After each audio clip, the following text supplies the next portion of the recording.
Selamat siang, ya sekarang subuh. Tapi video ini diposting siang, hari Sabtu siang.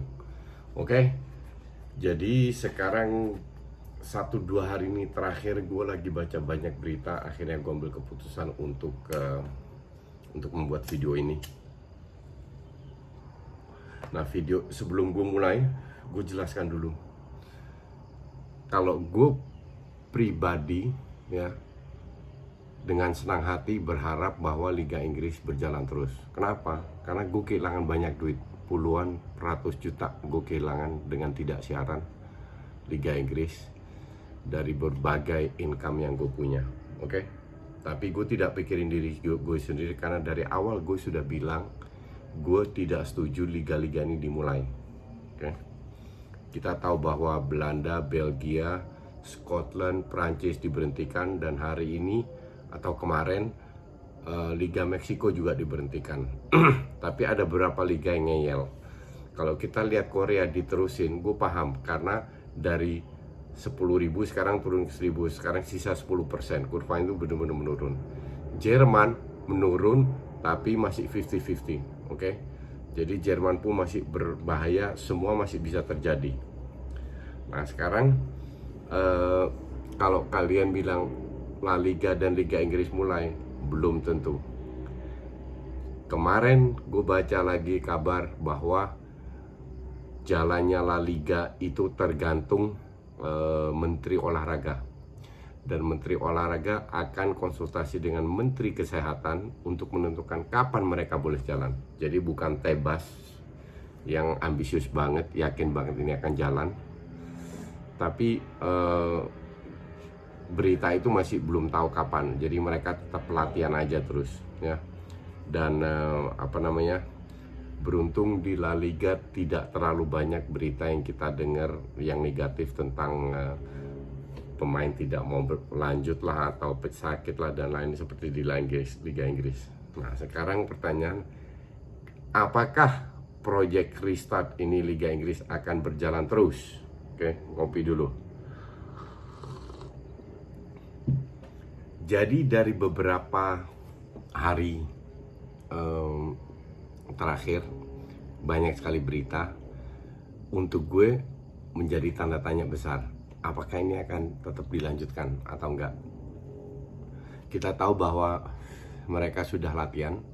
Oke. Kita juga tahu di tes pertama ada 6 orang yang positif, 3 dari Norwich, bukan Norwich, Watford ya, Watford. 1 dari Burnley, 2-nya nggak tahu dari mana, dan Norwich masih mau dites. Dan hari Sabtu ini akan ada tes lagi, Jumat atau Sabtu akan ada tes kedua. Nah ini yang dan dari Brighton kita juga tahu bahwa ada yang kena, ya, walaupun staffnya. Nah ini yang jadi masalah. Yang menjadi masalah besar adalah satu, di mana mereka belum punya solusi, itu pada saat pemain tidak mau latihan. Oke. Jamie Redknapp berbicara dengan banyak manajer di Inggris, karena dia sekarang wartawan. Dia mengatakan this is going to be a big problem, karena banyak manajer tahu bahwa pemainnya tidak mau bermain. Atas alasan apa? Yang kita tahu itu ada 2, Troy Deeney, Kapten Watford, dan N'Golo Kante. Troy Deeney tidak mau karena anaknya baru 5 bulan ada masalah dengan pernafasan. Oke. Kante tidak mau karena dia agak trauma. Dia kehilangan kakaknya tahun 2018, 2 tahun yang lalu.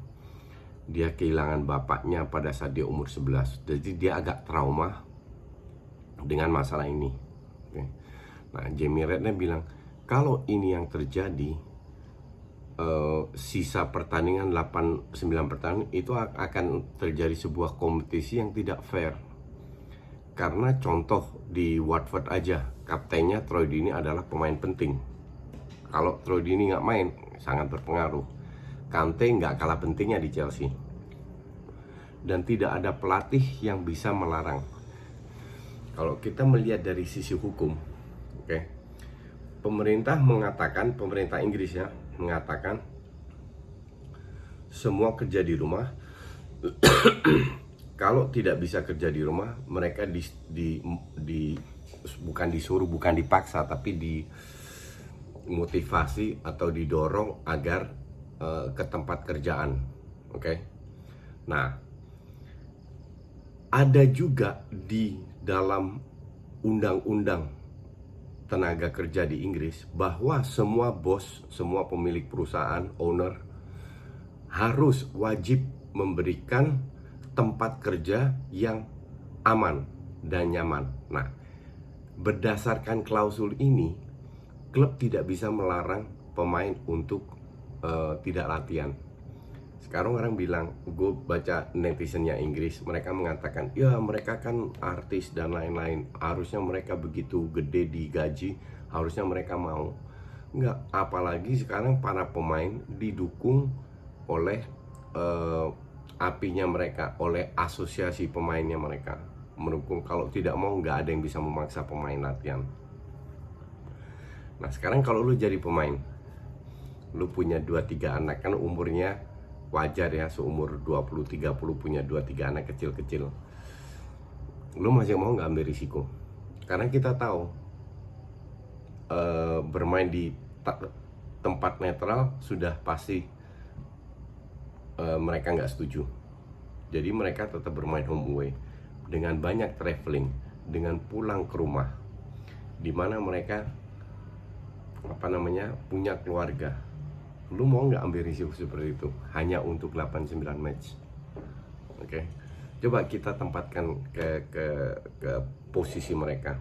Ditambah itu gue lupa bilang, Aguero pun sangat dengan berat hati dia bilang, sebenarnya gue lebih baik nggak mau latihan. Dan dia bilang mayoritas dari pemain Man City tidak mau.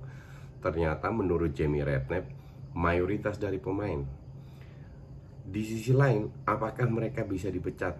Sekarang kalau lu pemain besar, kita bicara klub besar, pemain besar, pada saat mereka dipecat, rugi nggak?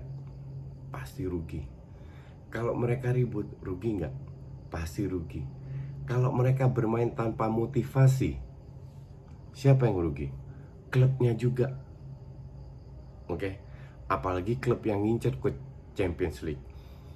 Lu bisa bilang, kalau lu nggak pernah main bola ya, lu bisa bilang, oh ya kita ingin memaksa. Nggak bisa. Di otak sama hati sama otot itu nggak sinkron. Pada saat tidak sinkron, udah selesai. Nggak bakalan bisa main bagus. Kalau otak, hati, dan otot sinkron, baru mereka nunjukkan seperti pada saat mereka sebagai profesional bermain seperti biasa. Kasus ini tidak sinkron. Yang ditakutin oleh para manajer adalah pada saat Kante, Troy Deeney tidak bermain, entar ada beberapa pemain dari Big Six lah yang tidak mau bermain atau tidak bisa, apapun alasannya, yang lain pasti ikutan. Sekarang enak banget, Kante, pemain Chelsea lah, Kante di rumah dengan apapun alasannya, sementara kita mengekspos diri kita sendiri terhadap virus itu. Yang menjadi masalah dengan virus ini kan gak kelihatan, gak ada simptom pun lu bisa carrier, bisa menularkan. Lu tes, hari ini tes, bukan berarti lu besok gak bisa tertular. Lu lewat masuk ke rumah lu aja, pegang pintu aja, setiap saat bisa terjadi. Ini yang jadi masalah dengan virus yang jahat ini. Makanya dari awal gue sudah bilang, gue tidak setuju. Walaupun merugikan gue banyak duit, gue tidak setuju karena murni atas dasar kemanusiaan. Kalaupun tim-tim merugi, itu duit itu bisa dicari lagi kok. Ini masalah nyawa. Oke. Jadi untuk gue ini menjadi tanda tanya besar, apakah itu terjadi ya. Di La Liga pun nggak jelas, Serie A pun masih belum apa-apa, mungkin mereka latihan. Tapi di Inggris yang banyak penontonnya, yang TV rights-nya gede, yang sponsornya gede dan lain-lain, apakah iya? Masih belum tentu, karena terlalu banyak pemain ke depannya. fait accompli, nggak tahu mereka bermain atau tidak. Kalau seandainya ada 10 pemain aja dari beberapa klub yang tidak memain, feeling gue nggak akan terjadi, nggak akan batal match ini, project restart ini. Tapi kita lihat, jadi jangan terlalu seneng-seneng dulu. Kita pikirkan ke seandainya lu jadi pemain, apakah lu akan bermain atau enggak. Menjadi masalah klub ini juga nggak bisa ngapa-ngapain. Tidak ada satu orang yang bisa memberi garansi bahwa mereka akan aman, mau ikutin protokol gimana pun. Satu pun tidak ada. Dan itu tertera dalam undang-undang, itulah membuat pemain bisa memilih. Ini dalam 1, 2, 3, 4, 5 hari, 1 minggu ke depan, ini akan banyak yang terjadi, banyak perubahan. I keep you update. Okay? Thank you for watching.